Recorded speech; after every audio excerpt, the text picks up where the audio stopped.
Coba deh renungin sebentar. Pernah nggak sih kamu merasa kalau tubuh kita ini lebih dari sekedar mesin biologis?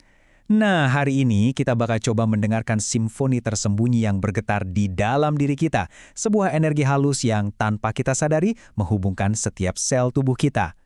Yuk, kita belajar jadi pendengar yang baik. Jadi, pertanyaannya simpel tapi dalam banget. Apa tubuh kita ini cuma sekumpulan daging dan darah aja? Atau jangan-jangan ada sesuatu yang lebih dari itu? Sesuatu yang lebih hidup?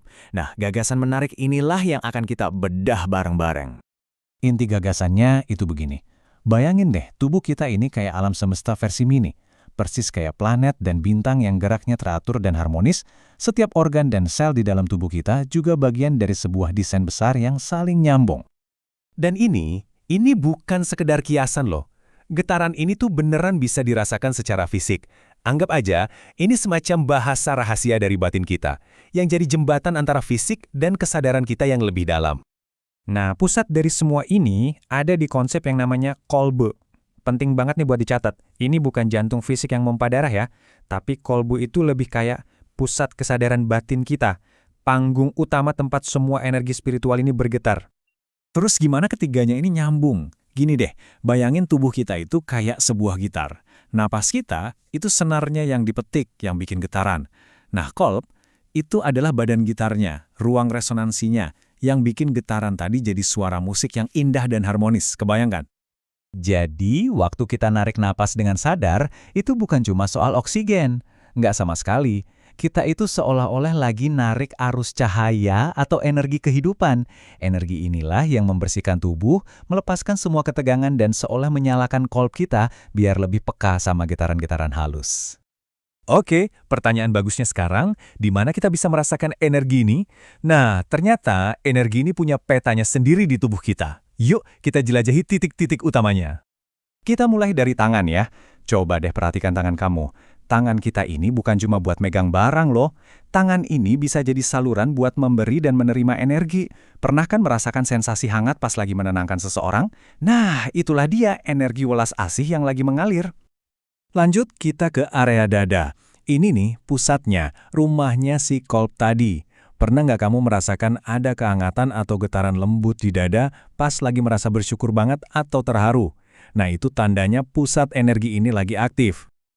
Sekarang kita naik ke atas, ke kepala. Pernah nggak sih lagi diam? Tiba-tiba dapat ide cemerlang? Entah dari mana datangnya. Nah, itu karena kepala kita bukan cuma tempatnya pikiran, tapi juga bisa jadi semacam antena spiritual yang menangkap inspirasi dan ilham. Dan terakhir, jangan lupakan kaki kita. Kaki ini jangkar kita ke bumi. Kalau kita bisa merasakan energi di kaki, itu membantu kita merasa stabil, seimbang, atau istilah kerennya grounded. Ini penting banget biar pengalaman spiritual kita nggak cuma ngawang-ngawang, tapi benar-benar berpijak di dunia nyata. Oke, jadi tujuan dari semua ini apa sih? Tujuannya adalah untuk bisa mengalami yang namanya tajalli. Apa itu? Gampangnya, ini adalah manifestasi langsung dari energi ilahi. Anggap aja kayak momen pencerahan spiritual kecil, di mana kita benar-benar merasakan gelombang energi positif yang nyata banget mengalir di tubuh. Prosesnya sebetulnya simpel banget. Bisa kita rangkum jadi alur kayak gini. Saat tubuh kita benar-benar hadir di sini dan saat ini, kolb atau pusat batin kita akan mulai terbuka. Begitu kolb terbuka, kepekaan kita jadi lebih dalam. Dan di momen itulah, cahaya atau energi positif itu bisa turun dan mengalir masuk. Terus gimana caranya mulai? Gampang, coba latihan praktis ini ya. Pertama, cari posisi yang hening dan nyaman. Bisa duduk, bisa berbaring. Rasakan setiap bagian tubuh yang nempel di lantai atau kursi. Kedua, coba amati sensasi di tubuh. Ada getaran halus nggak di tangan, dada atau kaki? Nggak usah dihakimi, cukup diamati aja. Ketiga, sinkronkan napas. Waktu tarik napas, bayangkan energi baik masuk. Waktu buang napas, lepaskan semua ketegangan. Terakhir, pasang niat. Dalam hati aja katakan, jadikan tubuh ini saluran untuk cahayamu. Gak perlu lama-lama kok. Cukup 15-20 menit aja setiap hari. Kuncinya konsisten. Dengan latihan sesederhana ini, pelan-pelan kita bisa membangun kedamaian batin dan kejernihan pikiran yang lebih stabil. Beneran deh. Jadi pada akhirnya, kita akan mulai melihat tubuh kita dengan cara yang beda. Bukan lagi sekedar benda fisik, tapi sebuah samudra kecil tempat bintang-bintang kosmik seolah menari. Ini adalah transformasi cara pandang dari sekedar fisik menjadi sebuah kosmos yang hidup. Nah, sebagai penutup, saya mau mengajak kamu buat merenung sebentar. Coba deh, pejamkan mata sejenak dan rasakan. Getaran apa sih yang lagi coba disampaikan tubuhmu saat ini juga? Coba dengarkan baik-baik. Jawabannya mungkin akan bikin kamu kaget. Terima kasih sudah menyimak.